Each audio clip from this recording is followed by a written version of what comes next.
Okay, so I've never spoken about what's happening in the culture, celebrity. I always find it difficult to use that term because what is a celebrity? Somebody that is celebrated. I am celebrated, okay? Jokes aside, so recently we heard about the split between is it Kirsty or Christy and Desmond Scott. So I've been following this couple for some years now. Love their content. They're a beautiful family. They were young. They were such a good representation of, marrying young, having structures while you are young and having built a family. And I loved what they represented. But I remember as I was growing as myself, there was a time where I just got tired of watching the content, the funny content of all these pranks that she was doing. How many pranks can one do, right? And not to steal anybody's parade, but I think there's an audience for that, that just is keep on watching that content. So I stopped. Oh, I didn't stop. I stopped because I wasn't interested in the content. But I followed her and her husband, but I wasn't as intentional of watching them. And in my mind I always wondered, for a woman such as Christy, please correct me if I'm pronouncing it wrong, for her to be always be cracking jokes and obviously pulling in the family in, doesn't it get tiring? As you grow as a person, as a woman, as a man, you start realizing that you need to do certain things that will outlive you. I always wondered, especially for the husband, and they got married quite young from high school. It's very rare. It's a beautiful thing, but it's very rare. So if you have it, please hold on to it and guard it with your heart.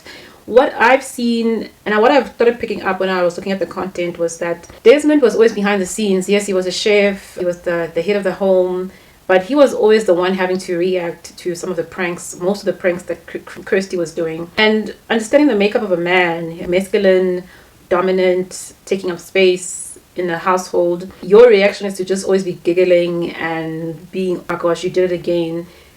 I'm sure it takes a toll to one's life. And yes, it might have been a joke at first, but I'm sure eventually, as you grow up, these guys, I'm sure in the either early 30s or late 20s, it started becoming like, okay, this has been overplayed. And I think as a couple, I'm speaking just from observing and the growth of their relationship, it's important to realize what worked versus what is not going to work as you are elevating, as you are growing in maturity. And it's important to also ask one another, are you happy with this? Do you want us to focus on this, or do you want us to focus on that? And I've seen people reinvent themselves in terms of businesses, even content. You don't have to stick to the same content you've been doing forever. However, some people just continue doing that because that's what the brands want, that's what the marketing people want. But I think it's important when you in a marriage, especially a marriage, because marriage is very sacred. It's a sacred bond. You guys are there to be together forever. Always reassess what works in my 20s versus what's not going to work in my 30s and into my 40s. Are we going to be doing this into our 50s? And I think it's important to also give someone in the relationship an opportunity to also shine.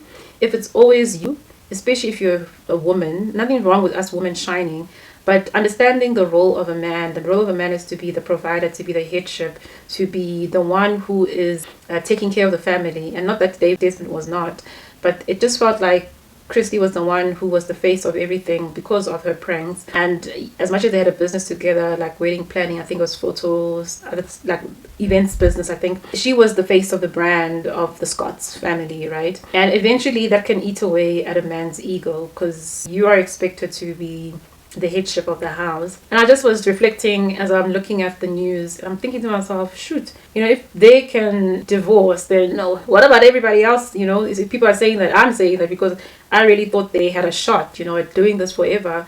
And it goes to show that you really never know what's happening behind people's doors. And it's very important not to idolize a relationship because you don't know what's going on. And also, it's a lesson for us to also just know the makeup of who God designed us to be and to live according to that design because there's a reason behind it. If we try and live opposite to it, there will be a loss of identity because now how I was built and how I was called to exist in this world is not happening. So now I'm going to try and find other ways to find my identity.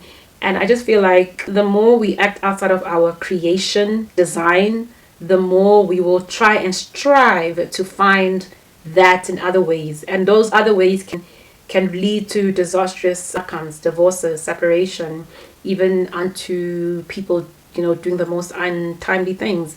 So I just pray that they go through this whole process smoothly and the kids are not even touched by it in terms of just the media. I know they do. I know they protect their kids quite well. And I also want to encourage people, especially couples who are married, who are out in the open, to hold certain things in your marriage very sacred. Because imagine building your whole identity and your brand around the fact that you are married. Every time you need to be on screen, every time you need to be on videos, posting, it does take a toll in one's life. And I think it's important to respect each other in terms of what works, what doesn't work. But I'm just obviously sad that these guys, I am sad, guys, like I said, they were a very good representation of what marriage looks like, especially at a young age where a lot of young people do not want to get married. And then when you hear them divorcing, it does kind of touch in terms of, okay, if young people are seeing them divorcing now, they're going to be further not wanting to get married. But obviously, do not look at other people's life and try and build your own life on it. You now need to understand what you need to do versus also what you mustn't do to make sure you protect that secrecy of your marriage and your relationship and just your life in general. So anyway, I wanted to share this because I was a bit like, oh, I really like them. But the cracks were obvious. They were building, but there's an opportunity to always mend those cracks. I think he said that they tried, but clearly it didn't work. But anyway, just sharing. Bye, guys.